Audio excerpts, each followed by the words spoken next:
Perkenalkan, nama saya Nur Hikmah Priliana dari Prodi Ilmu Kelautan. Baik, di sini saya akan memaparkan materi tentang mata kuliah biokimia sebagai tugas final. Baik, langsung saja kita masuk ke materinya.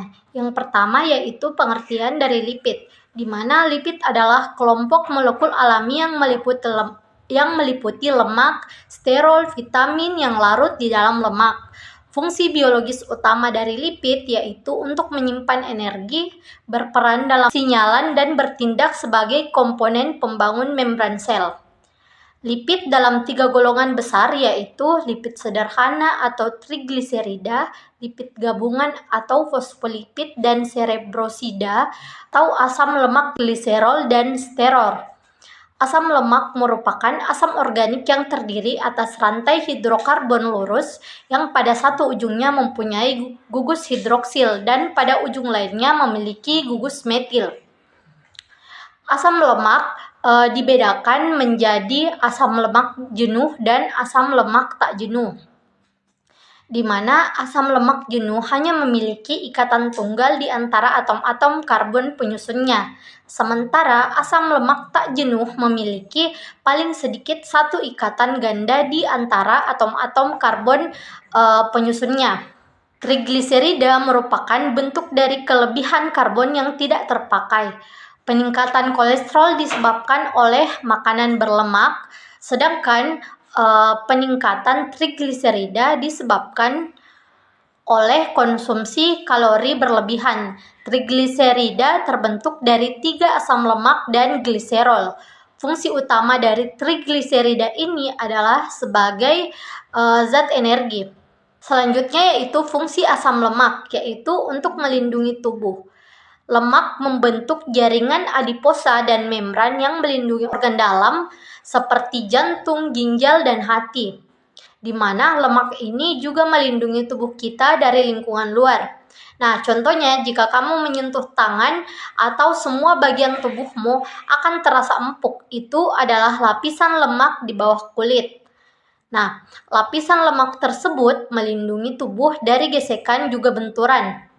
Bayangkan, jika bokong manusia tidak memiliki lemak untuk duduk pun pasti akan terasa sakit.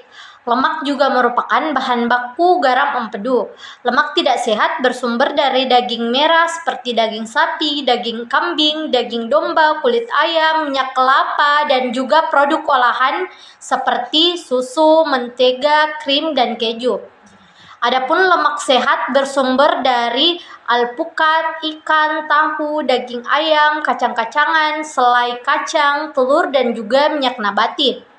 Perbedaan antara nukleotida dan nukleosida, di mana nukleotida dan nukleosida merupakan suatu kebutuhan dalam bidang ilmu pengetahuan. Sederhananya, nukleotida terdiri dari gula, basa nitrogen, dan gugus fosfat yang jumlahnya 1-3. Sebaliknya, nukleosida melibatkan basa nitrogen yang memiliki ikatan kovalen dengan gula tetapi tidak memiliki gugus fosfat.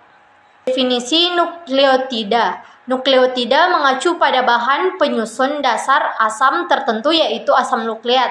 Hal ini tentu menunjukkan perbedaan antara nukleotida dan asam nukleat.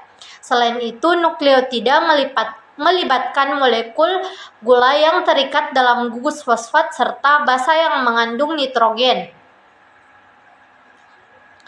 Definisi nukleosida. Nukleosida mengacu pada komponen nukleotida dan inilah perbedaan antara nukleotida dan nukleosida. Selain itu, nukleotida merupakan unit nomorer asam nukleat yaitu DNA dan RNA. Selain itu juga nukleobase adalah senyawa yang mengandung nitrogen dan dapat menyebabkan pembentukan nukleosida ketika pelekatannya terjadi pada deoksiribosa atau gula ribosa 5 karbon. Persamaan antara DNA dan RNA yaitu merupakan asam nukleat yang disusun oleh nukleotida memiliki tulang punggung berupa kompleks. Gula fosfat memiliki 4 tipe basa. Metode yang digunakan untuk mengukur lemak asam adalah metode ekstraksi siosetisasi, adalah metode pemisahan suatu komponen yang terdapat dalam zat padat dengan cara menyaring berulang-ulang menggunakan pelarut tertentu sehingga semua komponen yang diinginkan terisolasi. Metode ekstraksi dengan alat ini merupakan cara ekstraksi yang efisien. Larut yang digunakan mudah terlarut dan menggunakan sedikit efisiensi bahan. DNA adalah sejenis molekul yang menyimpan instruksi genetik pada setiap organisme, sedangkan RNA adalah molekul polimer yang terlibat dalam berbagai peran biologis dalam mengkode, regulasi, dan ekspresi gen. DNA adalah sejenis molekul yang menyimpan instruksi genetika pada setiap organisme, sedangkan RNA adalah molekul polimer yang terlibat dalam berbagai peran biologis dalam mengkode, dekode, regulasi, dan ekspresi gen. Di mana DNA dan RNA memiliki fungsi yang berbeda pada manusia, di mana DNA bertanggung jawab untuk menyimpan dan mentransfer informasi genetik, sedangkan RNA secara langsung mengkode asam amino dan bertindak sebagai pembawa pesan. Nah, antara DNA dan ribosom untuk membuat protein DNA berfungsi sebagai informasi genetik jangka panjang.